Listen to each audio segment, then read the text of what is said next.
অথচ দেখুন 100 দিনের কাজের টাকা বন্ধ করে দিয়েছে, বাংলার বাড়ি যোজনার টাকা বন্ধ করে দিয়েছে, বাংলার গ্রামীণ রাস্তা টাকা বন্ধ করে দিয়েছে।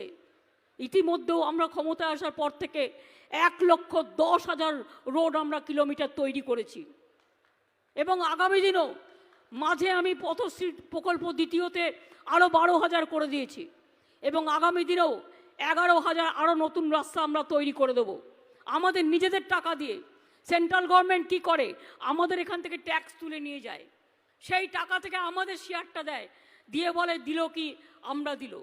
বাড়ি বাড়ি জল পৌঁছানো এটা আমাদের কাজ, জমি দিচ্ছি আমরা, মেনটেনেন্স করছি আমরা, টাকা দিচ্ছি আমরা, আমরা 75% দিচ্ছি, ওরা 25% দিচ্ছে, দিয়ে বলছে ঘর ঘর में पानी कौन देता है, बीजेपी देता है, नहीं देता है, झूठा बोलता है।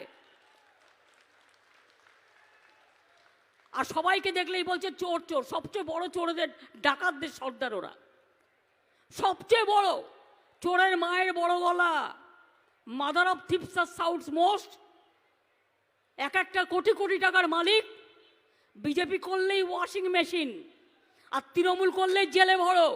বলছে সব নেতাদের জেলে ভরো, কোনো কেসের বিচার হয়নি, যে টাকা লুট করেছে ফেরত পায়নি, সোনাদানা নিয়ে গেছে ফেরত পায়নি কেউ, জেলে ভরে রেখে দিচ্ছে। তার কারণ যাতে ইলেকশনটা করতে না পারে, যাতে পার্টির কাজ করতে না পারে।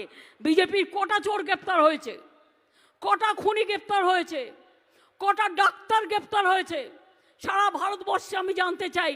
শুধু এজেন্সির গণতন্ত্র চলছে, এজেন্সিকে দিয়ে। আবার নেতারা বলছেন গ্রেপ্তার বাড়াও, তা নাহলে জেতা যাবে না। আরে তুই আজ আছিস কাল থাকবি না, তখন দেখবি তোর লেজা আছে মাথা নেই, মাথা আছে লেজা নেই। আজকে এত দর্ব, এত অহংকার কিসের জন্য? ইন্ডিয়া জোট সারা ভারতবর্ষ থাকবে, আর বাংলায় তৃণমূল কংগ্রেস লড়াই করবে। মনে রাখবেন, বাংলায় তৃণমূল কংগ্রেসই বিজেপিকে শিক্ষা দিতে পারে, সারা ভারতবর্ষকে পথ দেখাতে পারে, অন্য কোনো পার্টি নয়। ভাঙড় রাজারহাট দিয়ে গঙ্গায়, হাবড়ায় বালুকে অ্যারেস্ট করে অনেক কাজ করেছে। ও অ্যারেস্ট করেছে কিসের জন্য? যাতে পার্টির কাজ করতে না পারে, যাতে ইলেকশন করতে না পারে। আর সেই সুযোগে সিপিএম, কংগ্রেস, বিজেপি একসাথে বেরিয়ে পড়েছে রাস্তায়, রোজ মিছিল করছে আর সবাইকে চোর চোর বলছে। ওরে, আমরা যদি গরিব লোকেরা যদি কেউ একটার জায়গায় দুটো বিড়ি খায়, তখন তাকে চোর বলতে পারিস। আর তোদের মতো কোটিপতিরা যদি হাজার হাজার কোটি কোটি টাকা ঘুষ খায়, তাদের চোর বলা যায় না। তার কারণ তারা নয় ইডি করবে, নয় সিবিআই করবে।